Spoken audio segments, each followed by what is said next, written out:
നമസ്കാരം സുഹൃത്തുക്കളെ. കേരള പോലീസിനെ 2-3 ദിവസം അങ്ങോട്ടും ഇങ്ങോട്ടും ഇട്ട് തേരാപ്പാര ഓടിച്ചതിന് ശേഷം ഇപ്പോൾ ഏറ്റവും ഒടുവിൽ അർജുൻ ആയങ്കി കണ്ണൂരിലെ ഒരു ഫ്ലാറ്റിൽ നിന്ന് അറസ്റ്റിലായി എന്ന വാർത്തയും ചിത്രങ്ങളൊക്കെയാണ് പുറത്തേക്ക് വരുന്നത്.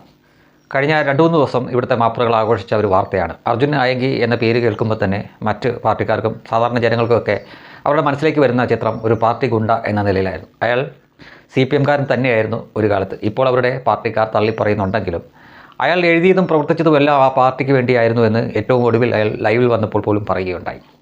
കാര്യം എന്തൊക്കെ പറഞ്ഞാലും അയാൾ പാർട്ടിക്ക് വേണ്ടിയിട്ടാണ് ഈ പണിയെല്ലാം ചെയ്തത് എന്നൊക്കെ പറഞ്ഞാലും അയാളുടെ പോസ്റ്റുകൾ, അവസാനത്തെ ഏതാനും പോസ്റ്റുകൾ വായിക്കുന്ന ഏതൊരാളും സമ്മതിക്കുന്ന ഒരു കാര്യമുണ്ട്. അയാൾ വളരെ നന്നായിട്ട് എഴുതും, അതും അക്ഷരത്തെറ്റില്ലാതെ.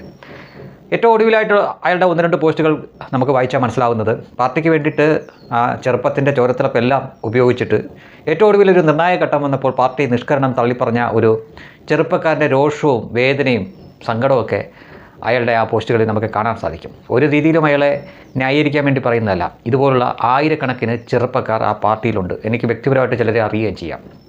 SFI ആയിരിക്കുന്ന സമയത്ത്, DYFI ആയിരിക്കുന്ന സമയത്ത്, CPM-കാരനായിരിക്കുന്ന സമയത്തൊക്കെ അവരുടെ ആ സമയത്തെ പ്രായത്തിൻ്റെ എടുത്തിയാട്ടവും തിളപ്പും ഒക്കെ അവർ പാർട്ടിക്ക് വേണ്ടി ഉപയോഗിക്കും. ചെറിയ ചെറിയ കേസൊക്കെ ആകുമ്പോൾ ആദ്യം കൂടെ കാണും. പിന്നീട് ആ കേസുകൾ പാർട്ടിയെ എപ്പോൾ മുതൽ ബാധിച്ചു തുടങ്ങുന്നു എന്ന് അവർക്ക് തോന്നുന്നു, അപ്പോൾ അവർ ഇവരെ നിഷ്കരണം തള്ളിപ്പറയും. അത് ഒരു അർജുൻ ആയങ്കിയുടെ മാത്രം കഥയല്ല.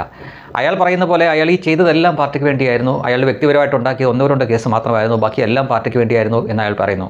അയാളൊരു വിവാഹമൊക്കെ കഴിച്ചൊരു കുട്ടിയൊക്കെ ആയതിനു ശേഷം അയാൾ മര്യാദയ്ക്ക് ജീവിക്കാൻ അയാൾ മനസ്സുകൊണ്ട് തയ്യാറെടുക്കുകയായിരുന്നു. പക്ഷേ അതിന് സമ്മതിക്കുന്നില്ല. എനിക്കുണ്ടായിരുന്ന കേസെല്ലാം ഞാനിങ്ങനെ ഒത്തുതീർപ്പാക്കി അവസാനം 4 കേസ് വരെയായിരുന്നു. അപ്പോഴാണ് എനിക്ക് ഈ കേസ് വന്നത്. ഇനി എൻ്റെ ജീവിതം കൈവിട്ടു പോയി എന്നൊക്കെ തരത്തിൽ അയാൾ പറയുന്നുണ്ട്. അതെന്തെങ്കിലും ആയിക്കൊണ്ട് പോട്ടെ. എനിക്ക് വ്യക്തിപരമായിട്ട് അറിയാവുന്ന മറ്റൊരു കാര്യം കൂടി ഞാൻ പറയാം.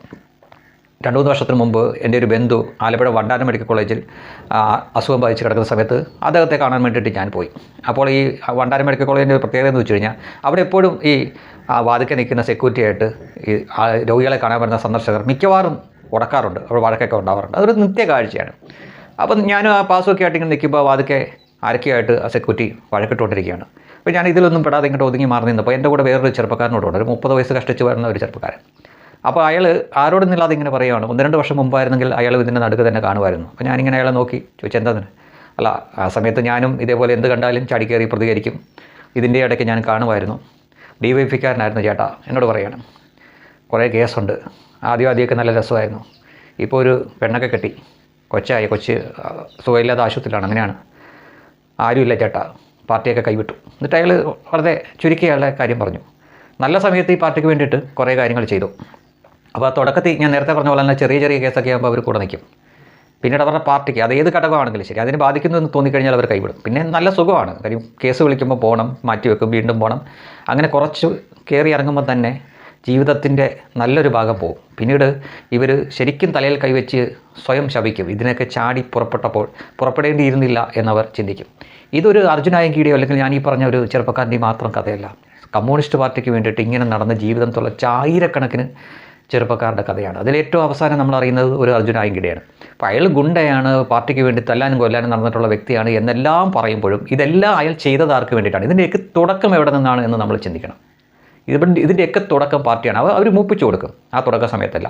അയാൾ തന്നെ അയാളുടെ പോസ്റ്റിൽ പറയുന്നത് എന്താണ്? 5 കിലോമീറ്റർ അപ്പുറം ഒരു സഖാവിനെ കുത്തേറ്റപ്പോൾ അത് ചോദിക്കാൻ വേണ്ടി, പകരം വീട്ടാൻ വേണ്ടി ചാടി ഇറങ്ങി പുറപ്പെട്ട ഒരു അർജുൻ ആയങ്കി ഉണ്ടായിരുന്നു. അതിന് അന്ന് അയാളെ പ്രേരിപ്പിച്ചതും അതിന് തയ്യാറാക്കി മാനസികമായിട്ട് തയ്യാറാക്കി വിട്ടതും എല്ലാം പാർട്ടിക്കാരായിരുന്നു. എന്നിട്ട് അതേ ആളുകൾ തന്നെ ഇന്നിപ്പോൾ അയാളെ നിഷ്കരണം തള്ളി പറയുന്നു.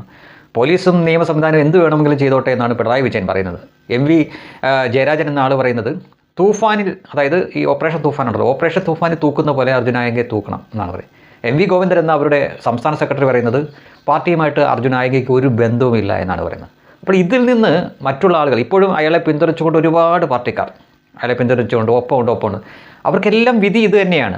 അവർ വിചാരിക്കും ഈ പാർട്ടിയുടെ ഈ സംഘടിത ശക്തിക്കകത്ത് നിൽക്കുമ്പോൾ എന്തും നേരിടാമെന്ന്. പക്ഷേ ആ പാർട്ടിയെ നിങ്ങളുടെ കേസുകളോ നിങ്ങളുടെ ചെയ്തിയോ എപ്പോഴെങ്കിലും പ്രതികൂലമായിട്ട് ബാധിക്കുന്നു എന്ന് അവർക്കൊരു തോന്നലുണ്ടായാൽ നിങ്ങൾ ആ സംഘടിത ശക്തിയുടെ പുറത്തേക്ക് തെറിക്കുകയാണ് ചെയ്യുന്നത്, അല്ലെങ്കിൽ അവർ ചവിട്ടി പുറത്താക്കുകയാണ് ചെയ്യുന്നത്. പിന്നെ നിങ്ങളുടെ കൂടെ ഇതേപോലെ ഉള്ള ആളുകൾ മാത്രമേ കാണൂ. നിയമപരമായിട്ടുള്ള ഒരു പരിരക്ഷയും കിട്ടില്ല, മറ്റൊന്നും കിട്ടില്ല. പാർട്ടിക്ക് നിങ്ങളെ ഒന്നും പരസ്യമായിട്ട് സപ്പോർട്ട് ചെയ്യാനോ പിന്തുണയ്ക്കാനോ പറ്റാത്ത അവസ്ഥ വരും. അവർ കണ്ണും പൂട്ടി നിങ്ങളെ തള്ളിപ്പറയും. അതാണ് കഴിഞ്ഞ ദിവസങ്ങളിൽ നമ്മൾ കാണുന്നത്. അപ്പോൾ അർജുൻ ആയങ്കി എന്ന ഈ ആ പേര് കേൾക്കുമ്പോൾ തന്നെ ആളുകളുടെ മനസ്സിലേക്ക് പാർട്ടിക്ക് വേണ്ടിയിട്ട് തല്ലാനും കൊല്ലാനും സ്വർണം പൊട്ടിക്കാൻ നടന്ന ഗുണ്ട എന്നൊരു വ്യക്തി എന്നതിനപ്പുറം അതിനു മുമ്പൊരു അർജുനായിക്ക് കാണില്ലേ അവിടെ? പാർട്ടിക്കാരനാകുന്നതിന് മുമ്പ് ഏതൊരു വ്യക്തിയും സാധാരണ ജീവിതം നയിക്കണമെന്നൊക്കെ ആഗ്രഹിച്ചിരുന്നാൽ അയാളുടെ ചുറ്റുപാടുകളുടെ സമ്മർദ്ദം കൊണ്ടോ അല്ലെങ്കിൽ അയാളുടെ ചുറ്റുമുള്ള ആളുകൾ ജീവിക്കുന്ന ആ ജീവിത രീതി കണ്ടിട്ടോ സ്വാഭാവികമായിട്ടും കമ്മ്യൂണിസ്റ്റുകാരനായിപ്പോയ ഒരാളായിരിക്കും അയാൾ. അവിടെ നിന്ന് ഇതായിപ്പോൾ കേരളം മുഴുവൻ ചർച്ച ചെയ്യുന്നൊരു പേരിലേക്ക് വരുന്നു. പോലീസ് അയാൾക്ക് വേണ്ടി മാത്രം 2-3 ദിവസം ഓടിപ്പാഞ്ഞ് നടക്കുന്നു. അയാളാണെങ്കിൽ പോലീസിനെയും മാധ്യമങ്ങളെയും പറ്റിച്ചുകൊണ്ട് അയാളെപ്പറ്റിയുള്ള വാർത്തയ്ക്ക് താഴെ വന്നിട്ട് പോലും കമൻ്റ് ഇടുന്നു, ഞാൻ അവിടെയുണ്ട് ഇവിടെയുണ്ടെന്ന് പറഞ്ഞിട്ട്. അപ്പോഴും പോലീസാണ് പരിഹസിക്കപ്പെടുന്നത്. കാരണം ഇന്ത്യയിലെ ഏറ്റവും മികച്ച പോലീസ് എന്ന് അറിയപ്പെടുന്ന കേരള പോലീസിൻ്റെ കൺമുമ്പിലൂടെ അയാളെ അന്വേഷിച്ച് നടക്കുമ്പോഴും അയാളെപ്പറ്റിയുള്ള വാർത്തയ്ക്ക് താഴെ വന്നിട്ട് ഞാൻ തൃശ്ശൂർ റൗണ്ടിലുണ്ട് അവിടെയുണ്ട് ഇവിടെയുണ്ടെന്ന് പറഞ്ഞ് കമൻ്റ് ഇടുന്നു. അയാളെപ്പറ്റി ഒരു പോസ്റ്റ് ഇട്ട ഒരു കമൻ്റ് ഇട്ട വേറൊരു മാധ്യമപ്രവർത്തകനെ തിരിച്ച് അശ്ലീല മറുപടി അയാൾ കൊടുക്കുന്നു. അപ്പോൾ ഇത്തരം കാര്യങ്ങളൊക്കെ ചെയ്യുമ്പോൾ യഥാർത്ഥത്തിൽ ഒരു കൂട്ടം ആളുകളുടെ ഉള്ളിൽ അയാൾ ഹീറോ ആവുകയും ഇവിടുത്തെ കേരള പോലീസ് പരിഹസിക്കപ്പെടുകയും ചെയ്തുകൊണ്ടിരിക്കുകയാണ്. പക്ഷേ ഇതെല്ലാം കഴിഞ്ഞാലും ആത്യന്തികമായിട്ടുള്ള ഒരു റിസൾട്ട് ഇതിനുണ്ടല്ലോ. അത് അർജുനായകി എന്ന പാർട്ടിക്ക് വേണ്ടിയിട്ട് സ്വന്തം ജീവിതം തന്നെ തുലച്ചു കളഞ്ഞ ഒരു ചെറുപ്പക്കാരൻ്റെ കഥയിൽ അത് അവസാനിക്കുന്നത്. ഇതൊരു അർജുനായകിക്ക് മാത്രമുള്ള പാഠമല്ല. ഇതേപോലെ നടക്കുന്ന ആയിരക്കണക്കിന് ചെറുപ്പക്കാർക്ക് ചോരത്തിളപ്പിൻ്റെ പ്രായത്തിൽ SFIയും DYFI എന്നൊക്കെ പറഞ്ഞ് നടക്കുന്ന എല്ലാ പാർട്ടിയിലും പെട്ട ആളുകൾക്ക് ഇത് പഠിക്കേണ്ട ഒരു പാഠമാണ്. അവനവൻ്റെ കാര്യം നോക്കി രാഷ്ട്രീയ പ്രവർത്തകരെല്ലാം നല്ലതാണ്.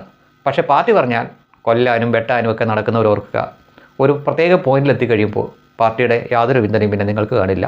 ഇതേപോലെ വേട്ടയാടപ്പെടും.